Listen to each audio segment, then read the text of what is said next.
is making a huge difference at all levels, as already narrated and said by Dr. Razia Safdar, and I was listening to it, and the achievements are, yes, amazing and wonderful. And I was also listening to Dr. Abid Saleri, and I was happy that so much was coming for women from a man. So thank you very much for doing that. So yes, we are here to celebrate the World Health Day 2023, and the theme of this World Health Day is, we all know, is health for all through universal health coverage and through primary health care, as you said. And I feel that I would be emphasizing again on 2 points. One, that you already said, that yes, we need women, not only we need women equality, but we need the equality to be there, the parity should be there also at the top level. And we also need that the health system should focus more on prevention and promoting health rather than just on diseases and treatments. So I feel that the diversity, that as you said, that different perspectives are needed and diversity is needed. So I would narrate saying that says that diversity is needed, and Melinda Gates said, and I would quote her, that to have results, you need diversity for anything to happen. So we need that, and we need all these, both the perspective of men and women to do that. If we look at, if we say about gender parity and gender equality, then this gender equality was focused. It was focused officially in 1978 by the United Nations by their slogan for health for all, and then the most important target was gender equality. And since then, the slogans and the targets and the years have kept on changing. So the slogan was health for all by year 2000, and then it did not happen, so they changed to year 2000 and beyond. It did not happen, so it became Millennium Development Goals.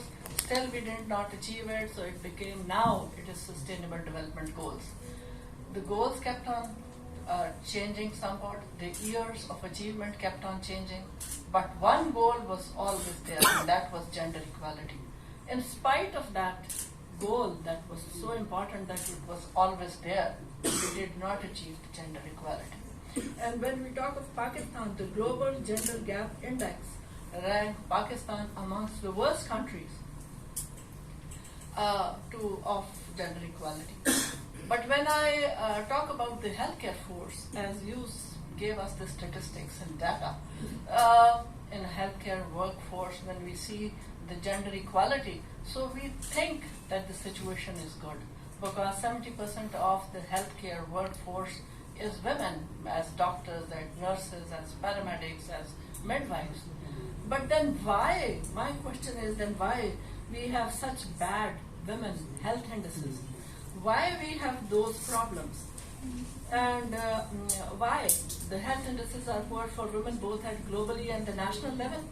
Why 70% of the world population living in poverty is women with poor health? And in Pakistan, why maximum women are anemic with low hemoglobin and much more than men? Then why we have the country with one of the highest maternal mortality rates? And why our women in Pakistan are dying more of complication, and they are reporting more to the health system? So when we go into the analysis and important factors, so we come to the same conclusion that you already said, and that is that we have less women at the top level. We have less women at the policy making level. Data shows the higher we go, the lesser we find women. Researchers also reveal that increasing women at the leadership level increases the organizational effectiveness and growth, especially in healthcare, as care and nurturing is natural to women. Yet even in the countries that claim gender parity, the parity does not exist at the top level. When we say that the 70% healthcare is women, then why 30% of the men in the healthcare are occupying the 75% positions of the leadership roles? So I feel that it needs to be changed. I find it strange that we understand that women knows more about the women problems and the women concerns, and yet the top level men are mainly making the decisions for the 50% of the population that is women. We are aiming to achieve health for all and universal health coverage with this. It is not going to happen. So we need to change all this. Females are held back by various factors, but they are especially held back by biases, norms, and stereotyping.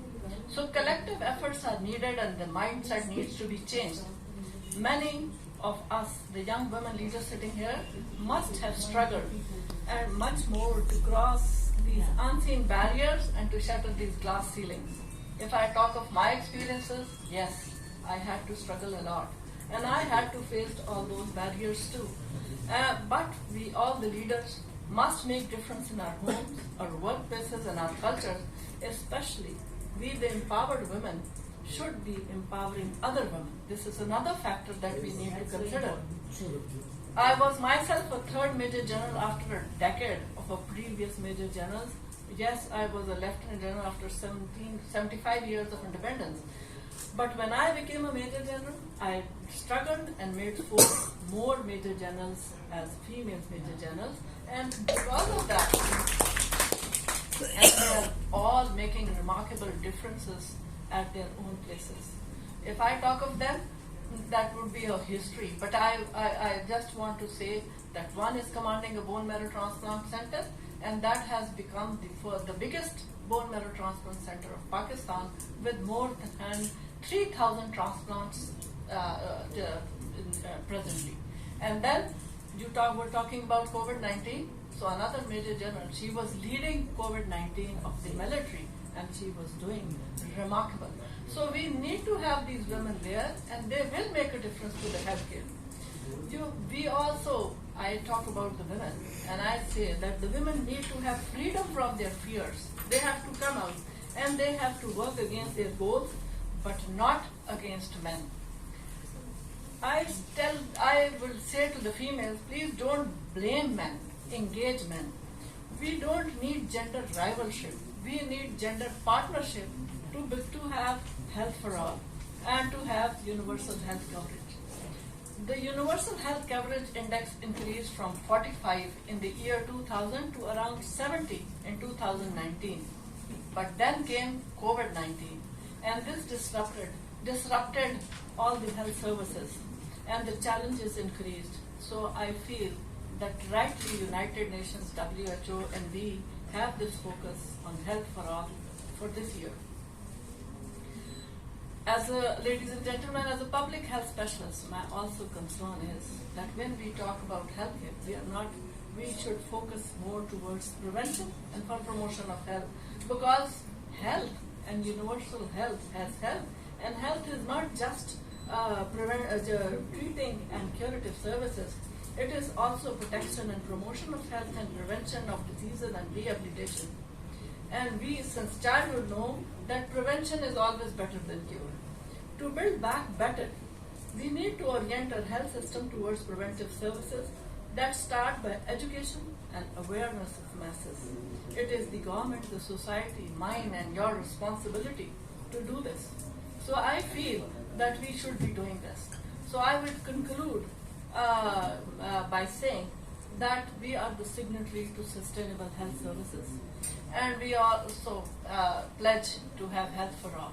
And for this, we should focus ourselves on more gender parity, and especially at the top level to make decisions and policies for the gender that is affected more.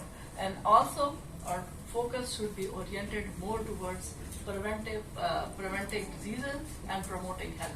So thank you all, and thank